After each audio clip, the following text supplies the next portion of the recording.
Alladzi waswisu teh anu eta waswiswas. Alladzi waswisu ngabejaan tong soleh teuing. Nah, nu soleh mah tereh paeh sia.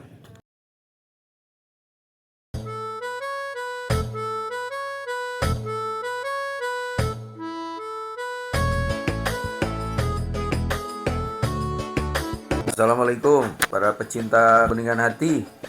Belum nonton jangan lupa di subscribe, like, comment, and share. Bunyikan juga loncengnya, gratis dan jadi ibadah loh. Kalau udah, yakinlah bakal barokah lahir batin dan rezekinya pasti berlimpah rutin. Amin.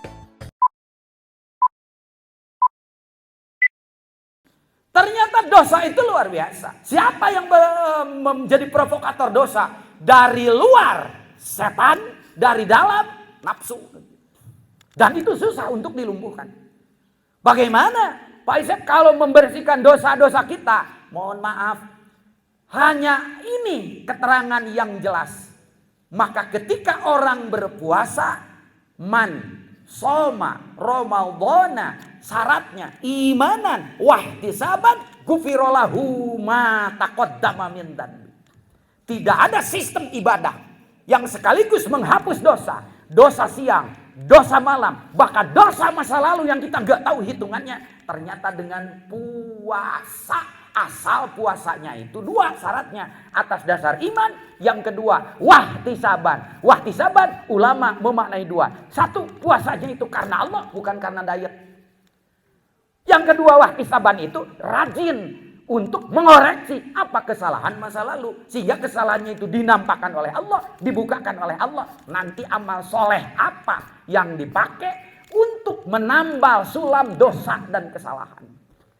Kenapa Pak Isep begitu? Karena dosa dan kesalahan hanya hapus dengan amal soleh. Innal hasanat yudhibna sayyi'at. Makanya dalam ibadah haji dicontohkan. Ketika berbuat salah, misalnya melanggar dari syarat rukun haji, maka idam. Kita jidal bertengkar, dihukum. Apa? Bayar. Ya, kita menyakiti tetangga, kita membunuh hewan, dihukum. Karena itu salah. Salah berbuat dosa. Dengan apa dosanya dihapus? Dengan dam tadi. Sodakoh saya sakit, dam saya sakit. Kita menggunjing tetangga sampai tetangga itu mati karena sakit hati oleh kita. Ibu pernah kifarat, ibu pernah dam. Maka kalau bukan dengan puasa, Masya Allah itu dasarnya puasa. Dosa masa lalu aja dihapus. Jadi kalau bukan dengan puasa, dengan apa lagi? Kalau bukan dengan puasa sekarang, mau kapan lagi? Dua, tak hebatnya puasa. Yang ketiga, kita punya dua musuh besar yang membuat manusia itu hina. Dari luar setan, dari dalam nafsu. Saya ceritakan we setan mah di luar. Hanya setan itu ada dua, minal jinnati. Setan dari golongan jin nggak terlihat. Ini nih yang berbahaya, setan dari golongan manusia. Kenapa? Aduh, setan nanti dilipen, bager lagi. Sebelum tidur pamajikan mah geus nongeng. Si eta mah masih kene aa bade gimana? Aa sudah bubu nyebutna ge. Semet tidur cayang. Ting naon manggilna ge. Datang ke mana-mana, pulsa diperhatikan, token diperhatikan ku pamajikan. Ya Allah. Maka pas setan yang seperti ini dibacain ayat kursi itu tidak akan mempan. Bagaimana caranya? Tong make ayat, torojo, dagor ku kursi langsung. Halo. Setan itu ternyata dia bisa masuk kepada apa hobinya manusia. Halo. Kumaha lamun hobina mancing? Bisa jadi setan jadi kukumpul. Bisa jadi setan asup kana lauk. Eta lauk Pak di jam 10 tapi ka jam 11 teu nyanggut. Satengah 12 di masjid geus disada tarhim. Masya Allah nyara ranggut Pak. Halo. Halo. Si eta mah kitu. Di jam 2 tapi ka jam 4 geus ganti-ganti eupan teu nyanggut. Eta setengah jam deui ka magrib kecebuk. Waduh kukumpul si eta. Orang yang senang kepada apapun, setan masuk kepada hobinya itu. Yang penting apa? Dia itu lupa kepada Allah. Eta pagawean setan. Mata kajen ting geulis campur niknok neng bae nerkom jika berenung, awas. Tapi lamun mawa poho ka Allah, moal salah pasti si eta jerona. Halo. Waspada. Tapi itu dari luar, Pak. Lalu Bapak dengan cara apa akan menghajarnya? Tidak bisa, karena dia itu halus, Pak. Setan itu kan sifat. Makhluknya itu jin. Setan itu sifat, makhluknya itu jin.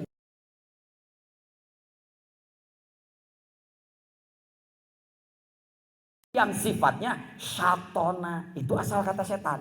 Syatona itu artinya yang senang di pinggir-pinggir, sok kalelewihan gitu.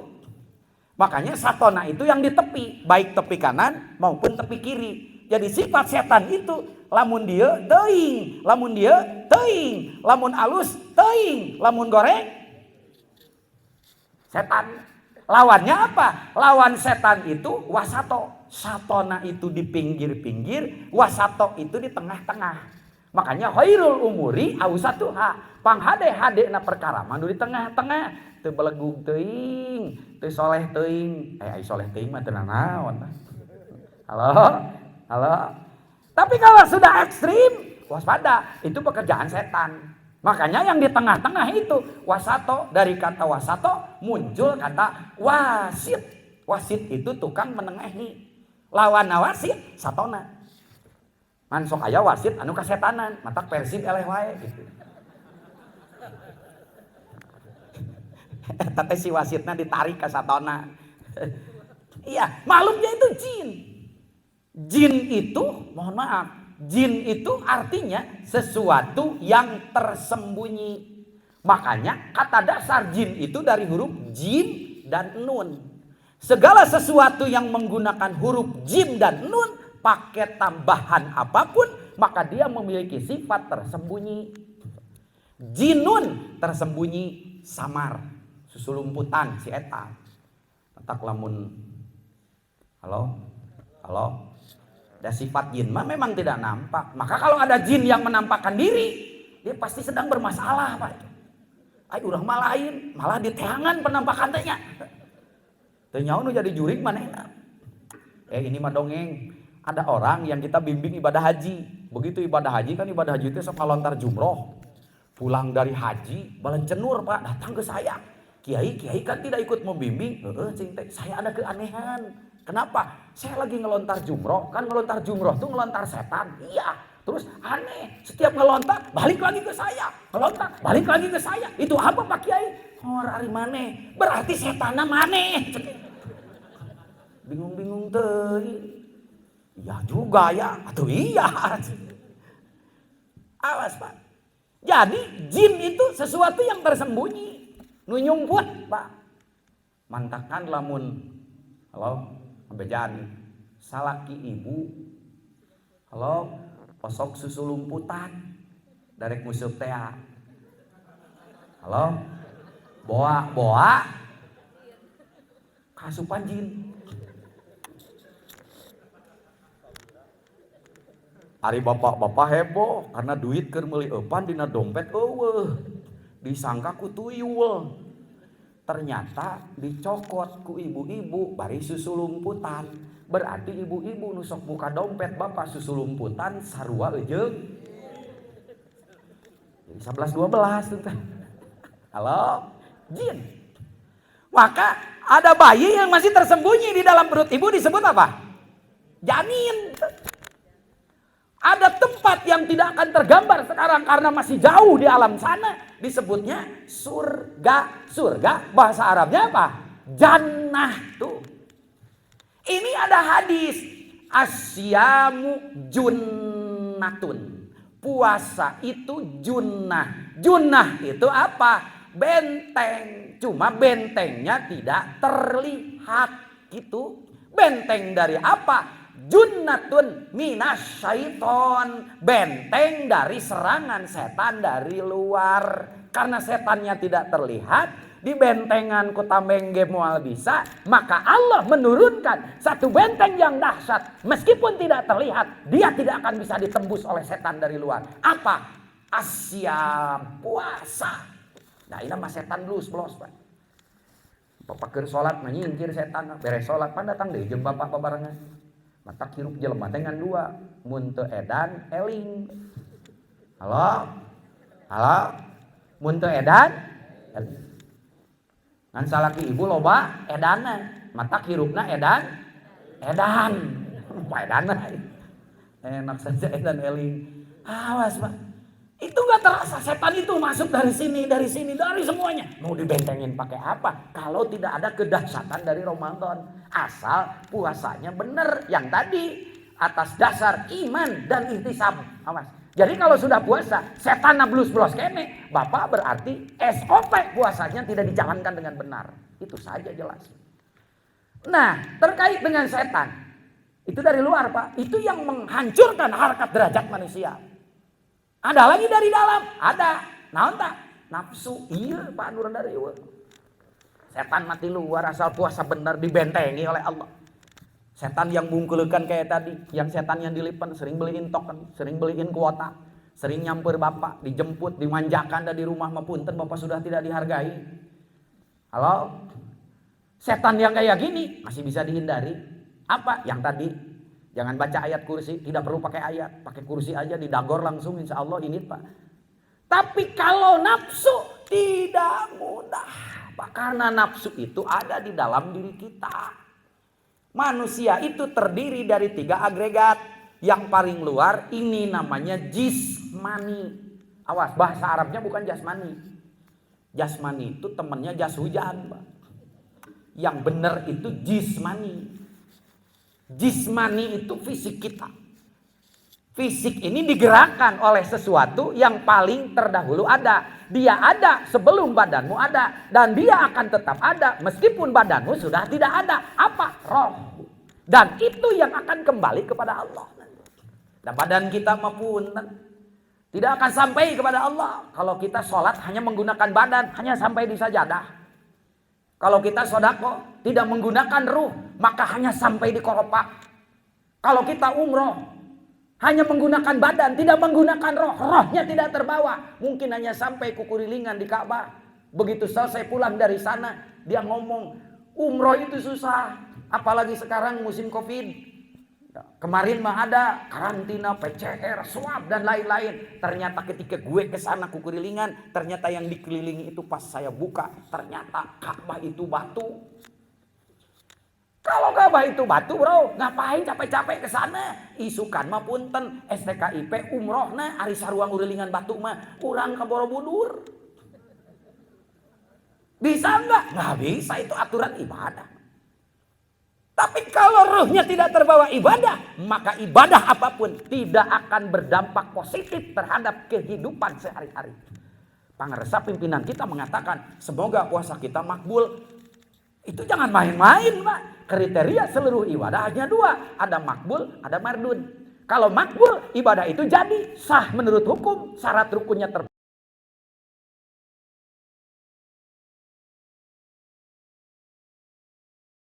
Dalam kehidupan sehari-hari. Bagaimana kalau ibadahnya mardun, puasanya mardun, sholatnya mardun, hajinya mardun? Jadi sah. Tapi setelah selesai ibadah itu, ibadahnya tidak diterima oleh Allah. Ciriknya, setelah selesai ibadah itu tidak memberikan dampak positif apa-apa di dalam kehidupan sehari-hari.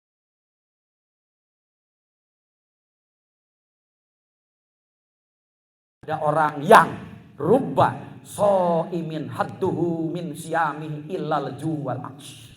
Banyak orang yang berpuasa, puasanya tidak menghasilkan apa-apa, boro-boro menghapus dosa masa lalu. Ya, dosa yang ada saja masih kucing-kucingan dengan bulan puasa. Kenapa? Karena puasanya hanya menghasilkan lapar dan dahaga. Kenapa? Karena puasanya hanya puasa raga saja, nyawanya, ruhnya tidak terbawa. Di antara raga dengan ruh, ini ada makhluk yang aneh di dalam kehidupan kita.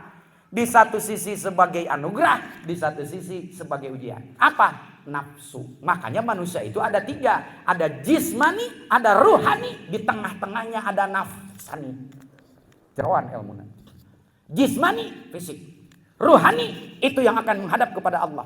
Tapi di antara itu, maka ada yang bersifat sebelah dia berpihak kepada jismani, sebelah dia berpihak kepada ruhani. Apakah itu? Nafsani. Isinya nafsu kita. Ada di dalam Al-Quran. Bagaimana karakter nafsu? Karakter nafsu itu dia berpihak kepada 2. Sekali waktu berpihak kepada tubuh, sekali waktu berpihak kepada ruh.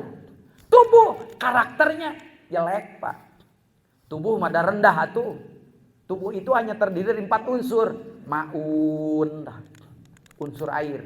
Narun, unsur api. Hawaun, udara. Turobun, unsur tanah. Karena ini tidak jadi kecuali di tanah. Sekalian di bibitaan. Mau di pasihan. Halo? Semua terjadi di tanah. Kurang unsur itu. Saya keluar keringat. Habis ceramah. Mungkin 2 botol. Meskipun botolnya karena kecil. Tubuh kita itu lemah. Dan nafsu itu banyak berpihak kepada hal-hal yang buruk. Satu sisi, Pak. Makanya fa'alhamaha fujuraha. Tapi di sisi lain nafsu juga memiliki kecenderungan kepada yang baik. Wa taqwaha. Lihat Quran surat Asy-Syams. Makanya nafsu itu tegoreng kabeh, tehade kabeh. Tidak jelek semua, tidak buruk semua. Kenapa kita butuh dengan nafsu? Karena kalau tidak punya nafsu, kita tidak punya keinginan. Itu masalahnya. Semua juga harus pakai nafsu, Pak. Bapak sakit, punten dibawa ke dokter. Sampai diinfus, kenapa? Tidak makan 1 minggu. Daripada mati, akhirnya diinfus. Kenapa? Hilang nafsu makan. Ya. Lalu dokter memberi apa? Vitamin. Supaya apa? Supaya muncul nafsu makan. Atuh makan gegeninganan butuh nafsu, Pak.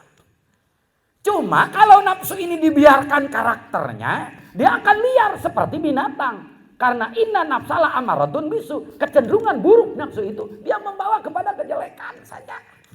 Nafsu makan tidak dikendalikan. Akhirnya mohon maaf. Segala dimakan, Pak. Aspal dimakan. Beton dimakan. Jalan tol dimakan. Kereta layang dimakan, Pak. Segala tidak. Kita mah makan berat cuma 2 piring, si eta mah 2 truk, Pak, di dahar. Minyak ya kita mah cuma 1 kilo 2 kilo, si eta mah 1 tangki, Pak, digelak-gelak ku si eta. Itu nafsu makan saja. Itulah nafsu amarah yang ada di sini. Nanti ada nafsu lawamah di sebelah sini tempatnya, saya kasih tahu. Lawamah itu pekerjaannya adalah mencela.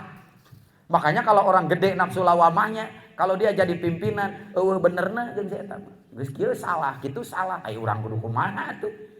Apa itu lawamah? Pekerjaannya mencela aja, baik kepada orang lain maupun kepada diri sendiri.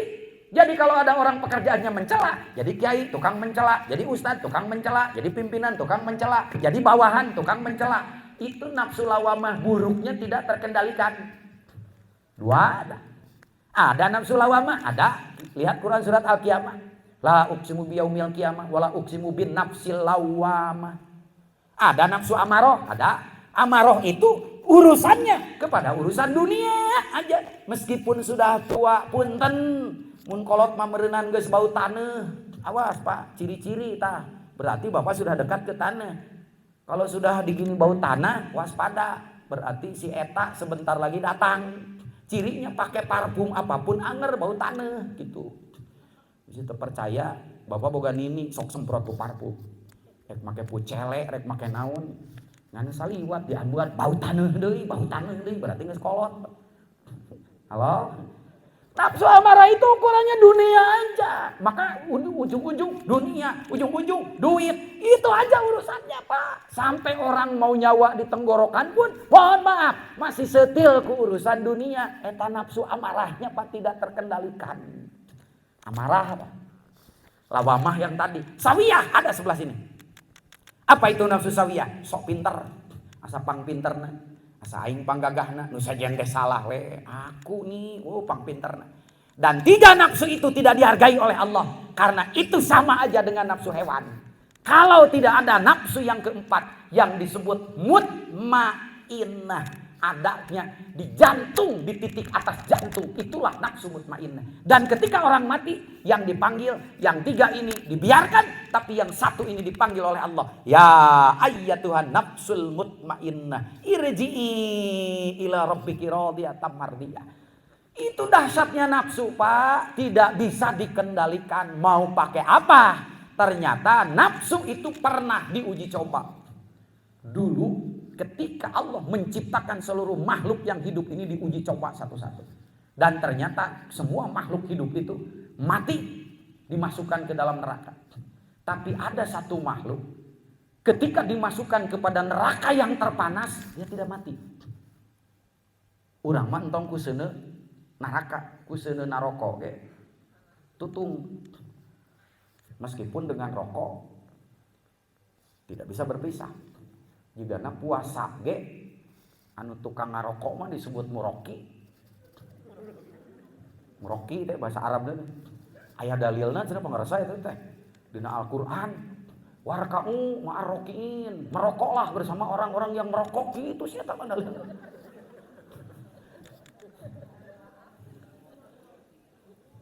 Seueur ibu-ibu muroki itu. Ahli hisab. Tapi aneh ya. Kenapa merokok itu enaknya sambil BAB tah? Bapak tahu riwayatnya? Mau tahu riwayatnya? Mau ngambek mau dibejakeun? Ternyata Pak, tembakau itu dari nya bala tentara Firaun, Pak. Jadi kieu dongengna teh. Zaman Firaun kejar-kejaran dengan Nabi Musa. Nabi Musa kan pakai mukjizat, dikejar sama bala tentara Firaun. Makin dikejar, Nabi Musa makin kenceng, makin dikejar, makin kenceng, sampai hampir ke Laut Merah, tidak terkejar. Carapeun tah bala tentara Firaun teh tepikeun ka Marodo. Tina podolna tentara Firaun muncullah tumbuhan. Dan tumbuhan itu tidak lain adalah tembakau. Eta riwayatna itu sebab ngarokok teh enak bari tong tarik teuing. Sabodo teuing geus dibejaan. Halo. Amang enggak we raoskeun. Bari ngusup ge poho da kana kukumul tapi eta BAB bari ngarokok. Aduh, poho jeung pamajikan dia liwat. Halo. Tapi ka mana dia? Tika modal. Aduh, ieu ngaji teh susah teh. Diinget teh eta we modalna. Ya Allah ya Rabbana ya Karim. Ternyata nafsu itu luar biasa. Kalau Bapak tidak bisa mengendalikan, Bapak yang dikendalikan oleh nafsu. Karena semua butuh nafsu. Di satu sisi kita butuh, di sisi yang lain sebagai ujian. Karena manusia yang hebat di mata Allah adalah wanahan nafsa anil hawa in huwa illa wahyu yuha. Nabi. Wanahan nafsa anil hawa. Itulah orang yang bisa menahan dari tarikan jelek nafsu. Apa tarikan jelek nafsu? Al-hawa. Al-hawa itu apa? Al-hawajis. Hawajis itu apa? Angan-angan. Mata kusok. Berangan-angan masih eta pasti. Dan kecenderungannya itu selalu tidak mudah kita kendalikan. Sampai ada orang yang mempertuhankan nafsu. Quran mengisyaratkan. Afaro'aita manittahoda ilahahu hawa. Apakah kamu tidak melihat ada manusia yang Tuhannya itu adalah hawa nafsunya. Kenapa? Karena nafsu bisa menundukkan siapapun. Nafsu teh eta nu ngenap-ngenap hanapeun susu. Halo? Tapi susu mah kudu 2 ya. Karena kalau satu su sok tanya ke ibu-ibu, ibu gaduh su. Tapi lamun ditambahan jadi 2. Ibu gaduh. Jelas bentuknya. Jelas. Ayo. Mau dengan apa kita menaklukkan nafsu? Susah, Pak.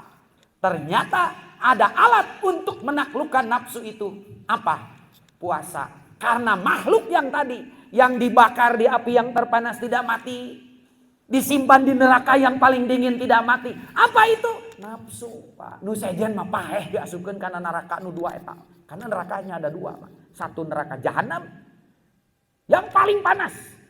Sedangkan yang paling dingin namanya zamharir. itu neraka yang paling dingin. Mati semua, nafsu mantep. Maka ketika itu ditanya, ternyata nafsu itu kalahnya sama apa? Kalahnya nafsu itu sama lapar. Diberi lapar mah eleh si eta. Itu sebab ada puasa itu untuk mengendalikan nafsu. Dasakumara rengkosna nafsu bapak punten. Hayang ngeneuk-ngeneuk ibu ari ku lapar mah teu jadi. Curugna ge moal tahiyat sok pasti alif. Karena apa? Lapar. Makanya lapar itu bukan ukuran, lapar itu alat untuk mengendalikan nafsu. Karena dengan nafsu itu manusia jadi rendah. Bagaimana nafsu ini dikendalikan? Gak ada lagi dengan cara lapar. Tapi kata Allah, Muhammad, lapar umatmu harus menjadi penebus dosa, benteng untuk setan, dan juga pengendali untuk nafsu. Meskipun laparnya tidak seperti umat terdahulu. Umat terdahulu, mohon maaf, puasanya kalau dimulai dari Isya, mohon maaf, dia baru selesai Isya lagi. Tidak boleh makan, tidak boleh minum. Sama 30 hari. Tapi setelah 30 hari, masih ditambah 20 hari. Jadi umat Nasrani dulu puasanya 50 hari, Pak. Bari teu meunang dahar, teu meunang minum, komo eundeuk-eundeuk jeung ibu. Makanya pan para sahabat yang dulu pernah beragama Nasrani itu pernah bertanya, "Ya Rasulullah, puasa kami itu kayak apa?" Kata Nabi, "Tenang, puasa kami itu gampang sekali. Puasa kita itu gampang sekali, tapi dahsyat. Malamnya boleh makan, boleh. Minum, boleh. Cuman siang doang. Gimana enak-enakan dengan istri? Boleh." Torojo ayat Al-Quran. Dan menyatakan bahwa boleh kamu menggauli istrimu di malam hari. Tuh, umat dulu mah gak boleh. Tapi khasiatnya dahsyat. Jadi 3 dari 5 khasiat kedahsyatan puasa. 1, fisik di-upgrade. Yang kedua, dosa diampuni siang. Kalau malam ada man qoma ramadhana imanan wahtisaban gufirolahu ma taqaddama min dzambi. Hadisnya hampir sama, Pak. Kalau yang siang man soma ramadhana Sahih Bukhari. Tapi kalau malam takut tergelincir dosa, man qoma ramadhana, barang siapa yang qiyam pada malam hari atas dasar iman dan dia mau memperbaiki diri karena Allah, juga diampuni dosanya. Jadi dahsyatnya puasa, sistem yang mengcover manusia dari berbuat dosa siang hari dan malam hari jika dua-duanya dikerjakan. Minimal pada siang hari kita kan terhindar mau bertengkar, tidak jadi. Kan seringnya Ustaz mengatakan begitu. Nah, ibu-ibu hati ini puasa itu hati-hati. Boleh diungkapkan bahwa saya sedang puasa kalau diajak berkelahi, itu hadisnya jelas. Kenapa? Disiria. Karena puasa itu ibadah yang paling jelas. Orang lain tidak tahu, Pak. Tidak tahu. Meskipun bisa dibohongi. Hadisnya kan jelas. Begitu kamu diajak untuk berkelahi, maka katakan 2 kali. Inni so'im, inni so'im. Jadi lamun bapak kerpasea dan ibu-ibu. Boleh mengatakan, Bu, ulah pasea tuh. Nah, pan bapak kerpuasa. Oh lah, terus kumaha tuh? Engke geus buka terus deui. Ya tidak begitu. Malam hari Kiai gimana saya takut dosa. Berdiri untuk apa? Sholat. Makanya ada sholat tarawih. Hati-hati, itu juga menggugurkan dosa. Cuma tarawehnya hati-hati. Karena di tempat saya Kiai, itu anak saya kalau disuruh taraweh dia milih-milih masjid. Iya. Dek, cinta orang taraweh jeung aya yuk ke kampus. Masjid kampus mah ngetem ya. Ngetem juga angkot sih. Hari adek bade ka mana? Emang aya masjid nyodok? Ada ya cenah di bawah. Kira-kira kumaha cing teh aya masjid ngetem jeung nyodok. Aya masjid nyodok kumaha? Tarawehna engal ya. Oh, ditinggali tehnya. Pabalap-balap Pak antara imam jeung mustami. Allahu Akbar. Allahu liman hamidah. Imam kakara Allahu Akbar, mustami mah geus kararana. Jeung laku deui masjid begitu teh aneh. Urang ge kan sok milih-milih nih nya. Di mana ya? Nah, katingali tina babacaanana. Allahu Akbar, baca Fatihah. Ghairil maghdubi alaihim waladdallin. Amin. Bismillahirrahmanirrahim. Yasin. Anjir teh Yasin. Allahu Akbar. Alah, deh, ternyata ngan saayat. Dume aya hadis bahwa kalau membaca Al-Quran meskipun 1 huruf dilipat gandakan 10 kali. Mantak milihan teh eta we poe ieu 100 kali dilipat gandakan. Kan aya ning anu saayat teh sahurup nun 100 pahala. Poe kadua sugan anu 2. Naon nu 2? Aya toha 200. Urang ge kitu tah makmum teh kukulutus Pak. Nya pas imam nyebut Allahu Akbar. Walillahil walidallin. Amin. Bismillahirrahmanirrahim. Yasin. Anjir, aduh, aing pilih laheun. Wal Qur'anil Hakim. Allahu Akbar. Sampai ke sebegitunya, Pak. Sing ikhlas atuh Ibu, Bapak. Taraweh itu qiyamul lail, salat malam yang digeser waktunya ke ba'da Isya. Itu sudah kurang apa dan itu menghapuskan dosa. Dan ternyata ibadah sunnah saja ini keajaiban puasa yang keempat. Apa? Setiap ibadah sunnah pahalanya dilipat gandakan. Ibu kan tidak pernah gelisah ketika ketinggalan sholat sunat. Kecuali sholat sunat taraweh. Makanya ada ibu-ibu yang suka maghrib kakara di imah buka. Manehna mah geus ka masjid. Ngan hanya ka lain rek itikaf. Naon? Nitip sajadah ti heula. Dua biru sampai sajadah di dinya. Balik deui manehna atuh batur teh teu bisa ngeusian. Aing geus kitu teh ku sabab-buka na kamerkaan. Nu tadi teh antara lapar jeung kasurupan, akhirna muncul. Itu jadi taraweh atuh. Tungtungan naon? Kosong we sajadahna. Ulah gitu Ibu. Tapi itu kita ketinggalan taraweh kayaknya apa gitu ya. Kenapa? Karena keajaiban yang keempat. Seluruh amal-amalan umat Muhammad pada waktu itu dilipat gandakan. Untuk apa? Supaya kesalahannya itu terhapus dengan berbagai amal soleh yang depositonya, mohon maaf, diperbesar pada bulan Ramadan. Innal hasanat yudhibna sayiat. Yang menghapus sayiat, dosa-dosa kita, dosa masa lalu kita, dosa yang tidak terasa, hanya amal soleh. Kalau amal solehnya lebih sedikit, mau bagaimana mentipet noda-noda kesalahan kita. Maka pada bulan Ramadan itu, mohon maaf, untuk umat Muhammad, dilipat gandakan. So, Ibu punten gaduh cai sakecelak. Kue sakantong simpen ke masjid. Nah itu pahalanya luar biasa. Setetes air diminum oleh orang yang berpuasa. Ibu dapat pahala yang sama. Ya malah berpuasa rek lebaran tambah korek Pak. Cirina kan sok nyieun kue nih. Urang aya ngasaan tara dibere. Dibere nu tutungna. Ngaran mah kue Black Forest. Allah sagala Black Forest teh hutan geledegan gitu teh. Artina teh mending jiga kue 3 arut jujur. Kue 3 arut mah teh neko-neko ngaranna. Digoreng di buleut-buleut, melendung, colok saeutik, ngaburayot ka handap. Disebut kue naon. Teu aneh-aneh ngaranna. Sedekahkeun tah ka masjid. Jadi orang yang pintar, mohon maaf mendulang pahala itu bulan puasa. Muhammad apalagi kedahsyatan untuk kami di bulan Ramadan. Ini dia.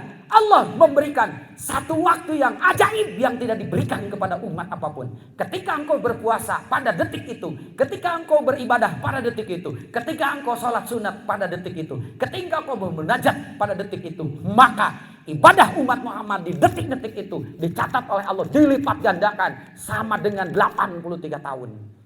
Kenapa? Umat Muhammad tidak ada yang lebih dari 70 tahun rata-rata. Aya ge 100 tahun geus ripuh. Pendek. Kalau dia durhaka, dari mana amal solehnya? Maka aku wariskan satu malam yang tidak ada kepada umat yang lain. Apa itu? Tanazzalul malaikatu warruhu fiha. Sampai malaikat saja turun pada waktu itu. Apa? Lailatul khairun min alfi syahrin. Malam itu, detik itu lebih hebat daripada 1000 bulan. Kalau kita kalkulasikan, dikonversi kepada tahun, sama dengan 83 tahun. Maka barang siapa yang membaca satu huruf Al-Quran detik itu, malam Lailatul Qadar, dia sama dengan membaca 83 tahun. Ibu baca Yasin, yes, pada detik Lailatul Qadar, sama dengan 83 tahun ibu membaca Yasin. Yasin. Pek-pek katanya saungket. Luar biasa itu malam Lailatul Qadar itu. Cuma ini suka dicari-cari, Pak Kiai malam Lailatul Qadar itu kapan? Masih ada dari hadis Siti Aisyah. Jadi ada Lailatul Qadar terkait dengan turunnya Al-Quran. Qurannya sudah turun, itu sudah have been finished. Tapi ada Lailatul Qadar yang sampai kiamat tidak ditutup untuk umat Muhammad. Apa itu? Itulah pada malam-malam 10 malam terakhir. Ngan ulah dibejakeun ya nyakalna teh. Kapan? Itu terjadi pada malam-malam ganjil di pilihan deui. Malam 17 ganjil maca Quran, 18 nguseup.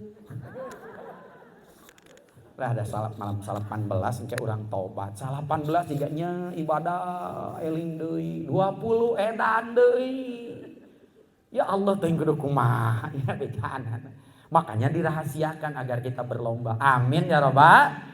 Semoga kita diberi kesempatan dan kekuatan untuk meregu kedahsyatan Ramadan. Satu saja kita mohon diampunkan dosa. Dosa masa lalu terutama dosa orang-orang tua kita. Dan amal soleh kita dilipat gandakan. Dengan catatan amal buruk juga dilipat gandakan. Jadi ulama solehnya dilipat gandakan. Dosanya ge balegung punten dilipat gandakan. Jangan sampai nanti punten timbangan bapak juju lautan. Dan tadi teh ya malam ganjil mah bener ibadah. Malam genap tidak beribadah. Engke timbanganna juju lautan atuh kitu. Jadi apa itu? Istiqomah. Bukan istriqomah. Kalau istriqomah mah istri nu kolot di imah. Halo? Apa itu? Satu, diberi kekuatan oleh Allah. Kekuatannya ada pada apa? Pada iman. Jika puasanya imanan wahtisaban. Jadi kalau tidak ada imanan wahtisaban, mohon maaf mungkin puasa hanya rutinitas yang menghasilkan lapar dan dahaga. Paling pertanyaannya, Pak Isep, kalau begitu, kalau iman datangnya dari mana? Datang ujung-ujung iman. Iman itu akibat. Apa sebabnya? Nyangke deui we mun ka dieu. Nantilah kalau saya kesini lagi, ternyata iman itu akibat, Pak. Akibat dari suatu sebab, cari sebabnya sampai iman itu muncul. Ini yang mahal. Manipiro. Mudah-mudahan kita diberi kesempatan untuk meregu kedahsyatan Ramadan. Amin ya rabbal. Allahumma sholli wa sallim wa barik. Amin ya Allah ya rabbal alamin. Allahumma sholli ala sayyidina Muhammad wa ala alihi wa sahbihi wa sallim. Sok sasarengan sareng simkuring. Astaghfirullahaladzim. Astaghfirullahalghafurur rahim. Astaghfirullahalghafurur rahim. Semoga dengan istighfar ini segala yang menghalangi rahmat Allah turun ke kita dibersihkan. Mari kita sama-sama membaca sholawat sehingga ruh kita disampaikan kepada Rasulullah Muhammad, sehingga kita memiliki keinginan, kecintaan kepada agama dan seluruh perintah Allah sebagaimana Rasulullah mencintai dari perintah Allah. Allahumma sasarangan. Allahumma sholli ala sayyidina Muhammadin wa ala alihi wa sahbihi wa sallim. Lanjutkan doa berikutnya agar segala aktivitas kita hanya karena Allah. Ilahi anta maksudi waridoka matlubi atini mahabbataka wa ma'rifataka. Marilah kita gelegarkan kalimah yang pendek ini, tapi kalimah ini sanggup menghapus segala kemusyrikan, segala hal yang menghalangi kita untuk tauhid kepada Allah, yaitu kalimah la ilaha illallah. Sok bareng-bareng. La ilaha illallah. Mangga. La ilaha illallah. La ilaha illallah. Sayyiduna Muhammadur Rasulullah sallallahu alaihi wasallam. Rabbana la tuzigh qulubana ba'da idh hadaitana wa hab lana min ladunka rahmah innaka antal wahhab. Rabbana atina fid dunya hasanah wa fil akhirati hasanah wa qina adzabannar. Subhana rabbika rabbil izzati amma yasifun wa salamun alal mursalin walhamdulillahi rabbil alamin. Wabillahi taufik wal hidayah. Wassalamualaikum warahmatullahi wabarakatuh.